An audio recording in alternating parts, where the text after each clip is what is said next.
ভারতকে তার মোট যে তেলের চাহিদা তার 90% আমদানি করতে হয়। সেই 90%র 40 থেকে 50% পশ্চিম এশিয়া থেকে আসে। আগে আরো বেশি আসতো, আমরা আস্তে আস্তে রাশিয়ান তেল কিনতে শুরু করেছি বলে এখন একটু কম আসছে, কিন্তু 40 থেকে 50% তো কম নয়। অতএব ওখানে একটা গন্ডগোল বাঁধলে ভারতকে অবশ্যই তার ফল ভোগ করতে হবে সরাসরি।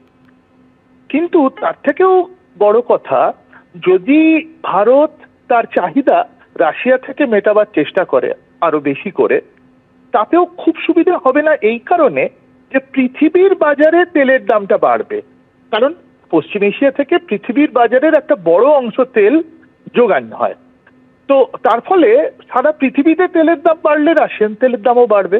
অতএব আমাদের এই মুহূর্তে বাঁচার কোনো উপায় নেই। যেভাবে উত্তর পশ্চিম এশিয়া উত্তপ্ত, মধ্যপ্রাচ্যে সংঘর্ষ, তার সরাসরি প্রভাব কিন্তু পড়লো ভারতীয় শেয়ার বাজারে। 1000 পয়েন্টের বেশি পড়লো সেন্সেক্স, আর 334 পয়েন্টের বেশি নেমেছে নিফটিও।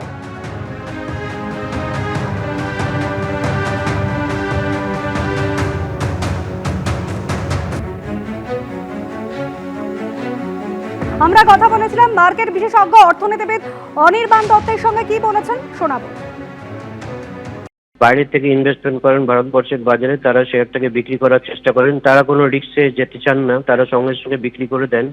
তো সেই জন্য বিক্রি বাড়ছে এবং তার জন্য একটা দামের পতন হচ্ছে। কিন্তু ভারতবর্ষের সাধারণ লগ্নিকারীদের বলছি, প্যানিক হওয়ার কিছু নেই।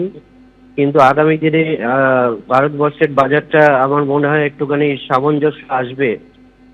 সঙ্গে সঙ্গে দেখবেন যে গোল্ডের প্রাইসটা আকাশছোঁয়া হয়ে গেছে এবং সাধারণভাবে যে ক্রুড অয়েলের দাম ইন্টারন্যাশনাল মার্কেটে বাড়ছে। সরকার এক্ষুনি দাম বাড়ানোর কোনো পরিকল্পনা করবে না, কিন্তু আগামী দিনে যদি এটা বেশি দিনের জন্য চলতে থাকে তাহলে কিন্তু ভারতবর্ষের বিদেশি মুদ্রার ভান্ডারে চাপ পড়বে। হরমুজ প্রণালী দিয়ে যত তেল যায় তাতে কিন্তু শুধুমাত্র ভারতবর্ষ নয়, সারা বিশ্বের অর্থনীতিটি কিন্তু টালমাটাল পরিস্থিতি হওয়ার একটা জায়গা হয়েছে। অর্থনৈতিক বিশেষজ্ঞ অনির্বাণ দত্তের বক্তব্য শুনলেন। এদিকে ইরান এবং ইসরায়েলের মধ্যে যে সংঘর্ষ, তার মধ্যেই ক্রমশই কিন্তু বাড়ছে অপরিশোধিত তেলের দাম।